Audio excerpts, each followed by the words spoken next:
የጀናባ ሻወር እንዴት ነው የሚደረገው? ሻወር አተጣጠብ ለሁለት ይከፈላል። የጀናባና የወር አበባ የሀይድ አስተጣጠብ አልኩ አስተጣጠብ አንድ አይነት ነው። አዳምጡ።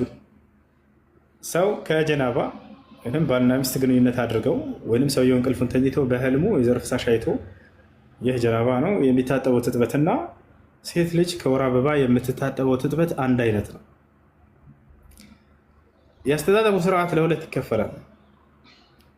ينقسم إلى قسمين አንደኛው ምንድነው? ጉስል ሙጅዚ የሚያብቃቃ የሆነ የትጥበት አይነት። ሁለተኛው ጉስል ሱና የሆነ የትጥበት አይነት ቅደም ተከተል አለው። የመጀመሪያው ትጥበት የሚያብቃቃ ምንድነው? ከላይ ከፀጉራቸው እስከ እግር ጥፍራቸው ድረስ ሙልጭ አድርጋችሁ መታጠብ። ሙሉ የሰውነትን አካል እስካጠበች ድረስ خلاص ጨርሰዋል፣ በቂ ነው። ይሄ ኡዱን ያጠቃልላል ወይ? አዎ። ሰውየው ኡዱን እስከነየተ ድረስ በልቡ እንደ አዲስ ውዱ ማድረግ አይጠበቅበትም የጀናባ ትጥበት እና ይሄኛው ማለት ነው ሀይድ ሙሉ እስከጨረሱ ድረስ ከላይ እስከታይ ከታጠቡ ይህ የሚያብቃቃ ትጥበት ነው፣ በቂ ነው። ሁለተኛ የትጥበት አይነት ቅደም ተከተላለሁ ይበልጥ እንደሚያስገኘው ይሄ ነው። ነቢያችን ሰለላሁ ዐለይሂ ወሰለም ይሄን አስተጣጠብ ለሚስቶቻቸው ናቸው የነገሯቸው። አያቸው ነቢያችን ሰለላሁ ዐለይሂ ወሰለም የእርሳቸው ሚስቶች ናቸው ይሄን ዲን በተለይ ትጥበትን ስለ ሴት ልጅ ሀይድ አስተጣጠብ ለማን የተናገሩ? ለሴቶች ለሚስቶቻቸው ነው የነገሯቸው። ሚስቶቻቸው ደግሞ ለትውልድ አስተላለፉ።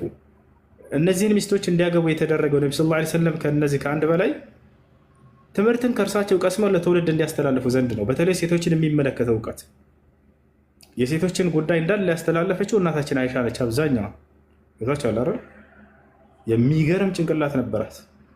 ከ2000 ምናምን በላይ ሐዲሶችን ከነቢ ሰለላሁ ዐለይሂ ወሰለም ሸምድዳ ለትውልድ አስተላልፋለች።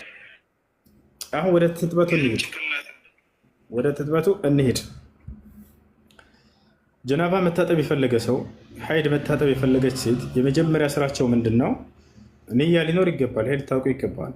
ኢነማ ልአዕማሉ ቢንያት ወኢነማ ሊኩሊ እምሪኢን ማ ነዋ አሉ ነቢ ሰለላሁ ዐለይሂ ወሰለም። ስራ ትክክል የሚሆነው በንያ ሲሰራ ጊዜ ነው። ሁሉም ሰው የነየተውን ያገኛል። ንያ ማለት ነው ማለት ነው። አንያ መዕናሁ አልቀስዱ ፊል ቀልብ። ንያ ብሎ ማለት በልብ ማሰብ ማለት ነው። አንያ መሐሉሃ አልቀልብ ወተለፈዙ ቢንየት ቢድዓ። ንያ መገኛ ቦታ ልብ ላይ ነው። በልብ ማሰብ ነው። ከጀናባ እንደምትታጠብ በልብ ማሰብ፣ ከወር አበባ እንደምትታጠቢ በልብሽ ማሰብ። ይህን የምታደርጉትም አምላክ አላህ ያዘዘውን ትእዛዝ ለመፈጸም እንደሆነና ከእርሱ ዘንድ ምንዳን ፈልጋቸው እንደሆነ የምታደርጉት ማሰብ በቂ ነው። እሺ፣ ከዛ ምንድነው የመጀመሪያው? ቢስሚላህ ብላችሁ መዳፋችሁን 3 ጊዜችን ታጥባላችሁ። መጀመሪያ ምንድነው የምታደርጉት? ቢስሚላህ ብላችሁ እነዚህን ማጥባት። ለምንድነው እነዚህን ቀድሞ ማጠብ የተፈለገው? በእነዚህ በሁለት እጆቻችሁ ነውና ሙሉ ሰውነትን ከዚያ በኋላ የምታጸዱት። ቀድማችሁ ሌላውን አካል የምታጸዱበትን እጆቻችሁን ማጽዳትን አዘዘ ኢስላም። ያ ሰላም፣ ገና ከእንቅልፍህ እንደተነሳ እጆችህን ማጠብ አዘዋል ነቢ ሰለላሁ ዐለይሂ ወሰለም። ኢዛ ቃመ አሐዱኩም ሚን ነውሚሂ ፈልየግሲል የደይሂ ሰላሰን ፈኢነሁ ላ የድሪ አይነ ባተት የድሁ አሉ። አንዳችሁ ከእንቅልፉ ከተነሳ አደራ እጆቹን ይጠብ 3 ጊዜ። እጁ የት እንዳደረች አያውቅምና አሉ። በእጅህ ሌላ የሰውነት ክፍልህ ነካክተህ ሊሆን ይችላል። በዚያ ልትበላት እንዳይሆን ቀድሞ ኢስላም ምን አዘዘ? እጆቻችሁን ቶሎ ታጠቡ አሉ ነቢ ሰለላሁ ዐለይሂ ወሰለም። ተኝተሃል አይደል? በዚያ ሰዓት ራስህን አታውቅም፣ የት እንዳደረጀ አታውቅም፣ ምን እንዳደረግ አታውቅም።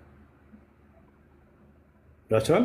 ስለዚህ እጃቸውን 3 ጊዜ መጀመሪያ መታጠብ፣ ከዚያስ እስትንጃ ማድረግ፣ በብልት አካባቢ የሚገኝን ዘር ፈሳሽ ወይንም ደግሞ ሀይድ የወር አበባን ማጽዳት። ያን ካጸዳችሁ በኋላ ምን ታደርጋላችሁ? ከዚያ ልክ እንደ ለሶላት እንደምታደርጉት ውዱ ታደርጋላችሁ።